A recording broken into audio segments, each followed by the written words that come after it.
A top investigator in a series of Long Island serial killings says more victims could be out there. Now, he called Rex Heuermann a demon and says anything is possible in this investigation.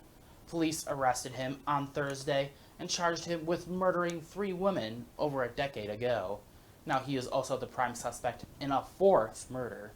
Now, Brian Gingras has the latest. More than a decade after serial killings cast fear over Gilgo Beach, Long Island, police now say they have their suspect. Rex Heuermann is a demon that walks among us, a predator that ruined families. Prosecutors charging 59-year-old Rex Heuermann in connection to the case known as the Gilgo Four.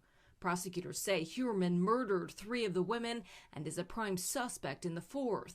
In December 2010, the bodies of the 4 young sex workers were found tied up, wrapped in camouflaged burlap, and discovered within days of each other. He intended to commit these crimes. For years, prosecutors say Heuermann was leading a double life. Rex Heuermann, I'm an architect, I'm an architectural consultant, I'm a troubleshooter, born and raised on Long Island.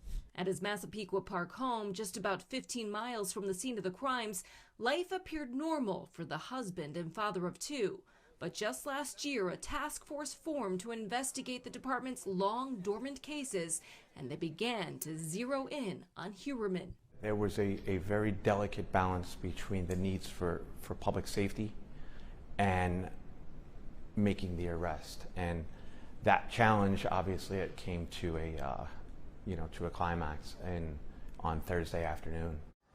Investigators say a crucial break came in January when they were surveilling him at his Manhattan office.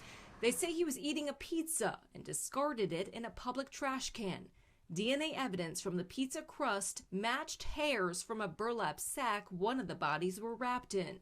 Authorities say they had been trying to match his DNA to other sources without success. We had gotten one abandonment sample previously, but the DNA profile was partial. Investigators say Heuermann bought burner phones and used fake email accounts to scour the internet for details about the investigation, to search for sex workers and pornography, and even to make taunting calls to the families of victims. I can't begin to imagine the pain that these families have had to endure over the last decade. Heuermann's attorney says his client pleaded not guilty to the charges. The only thing I can tell you that he did say as he was in tears was, "I didn't do this."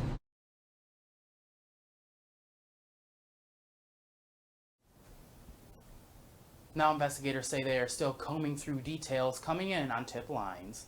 Meanwhile, the suspect's wife and children are cooperating with police.